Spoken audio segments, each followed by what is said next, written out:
ढोलकपुर गांव में एक प्यारी बच्ची अपने परिवार के साथ रहती थी।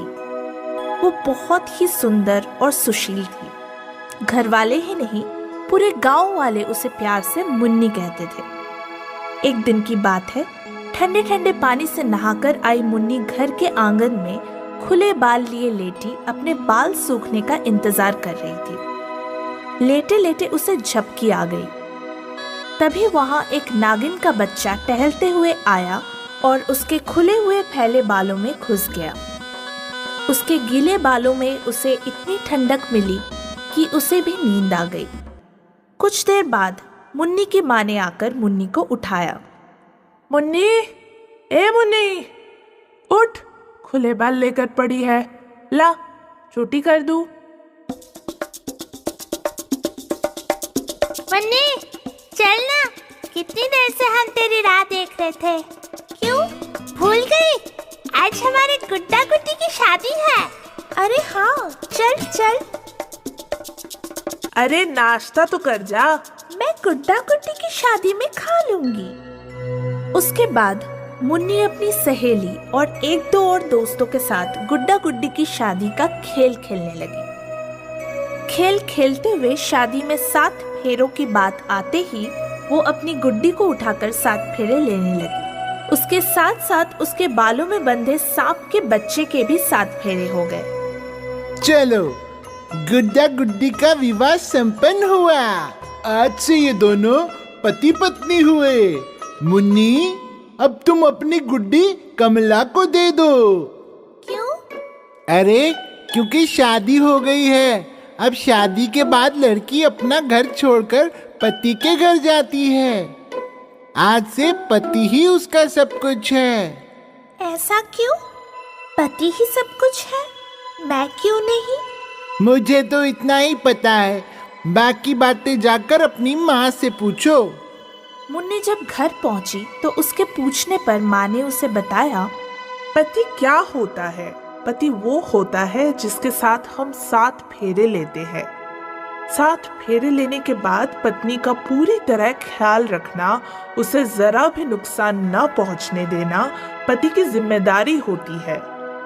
मुन्नी के बालों में बंधे नाग के बच्चे ने ये बात सुनी। नाग के बच्चे ने भी अपनी नागिन माँ से जाकर यही बात पूछी, तो नागिन माँ ने भी वही बताया जो मुन्नी की माँ ने बताया था।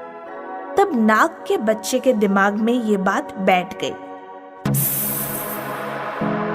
मैंने भी मुन्नी के साथ 7 फेरे लिए थे, तब तो मुन्नी मेरी पत्नी हो गई। आज से उसका ख्याल रखना, उसे जरा भी नुकसान ना होने देना मेरा फर्ज है। और उस दिन से वो हर वक्त मुन्नी के आगे पीछे घूमता रहता।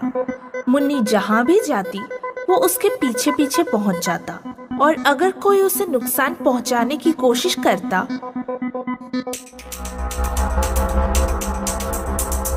क्या मुन्नी, दिखा, मेरे बाग के आम बीन कर भाग रही है। नहीं, ये मेरे बाग के आम है। झूठ बोल रही है।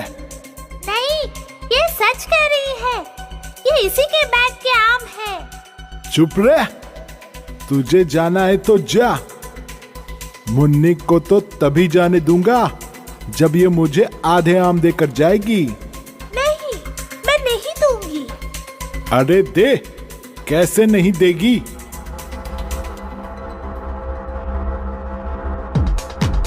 सांप, सांप, सांप, बचाओ, बचाओ। माफ कर दो मुन्नी, माफ कर दो, गलती हो गई। ठीक है, जाओ।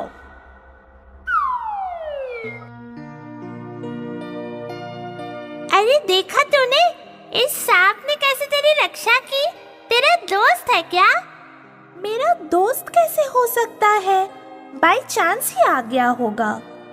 उस दिन तो मुन्नी को लगा कि ये बाय चांस ही आ गया होगा, मगर उस दिन के बाद कुछ कई जगह उसे वो नाग बच्चा दिखाई दिया तो उसकी समझ में आ गया कि ये तो उसका दोस्त है। हर जगह उसके पीछे पीछे पहुंच जाता है। ये बात उसने कमला को भी बताई। कमला ने उसे कहा, किसी और को ना बताए, वरना कोई भी इस बात का फायदा उठाकर उसे पकड़ सकता है। पर उन दोनों बच्चियों की समझ में ये नहीं आया था कि आखिर ये मुन्नी के आगे पीछे क्यों घूमता रहता है।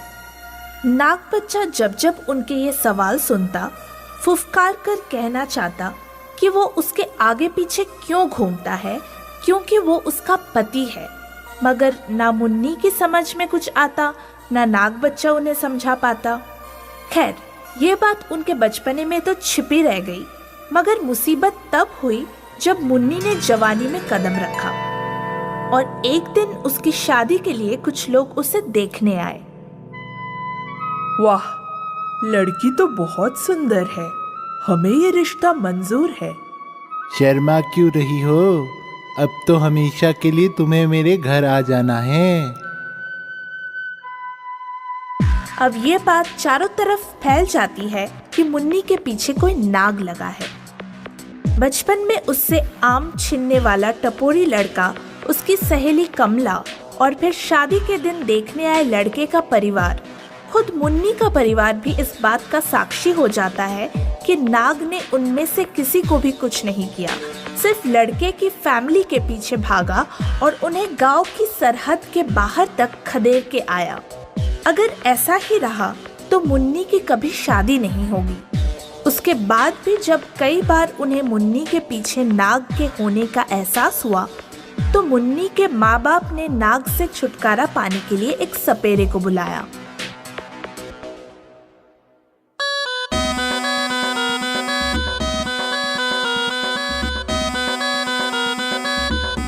कौन है तू? क्यों पीछे पड़ा है हमारी बच्ची के? घबराओ मत, ये कुछ कहना चाहता है। बोलो, क्यों पीछे पड़ा है हमारी बच्ची के?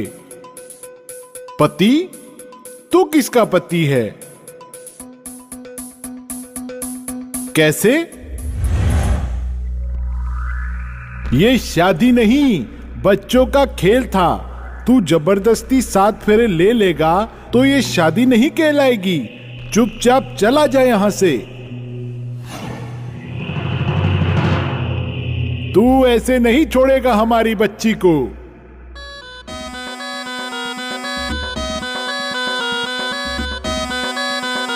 घबराओ मत, ये इस नाग की फैमिली है। समझाओ अपने बच्चे को, वरना उसे पकड़कर टोकरी में डालकर उसका वो हश्र करूंगा कि इंसानों की परछाई से भी दूर भागेगा।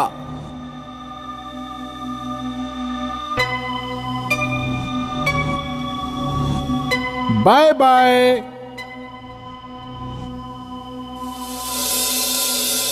अब आप अपनी मुन्नी की शादी कहीं भी करवा सकते हैं।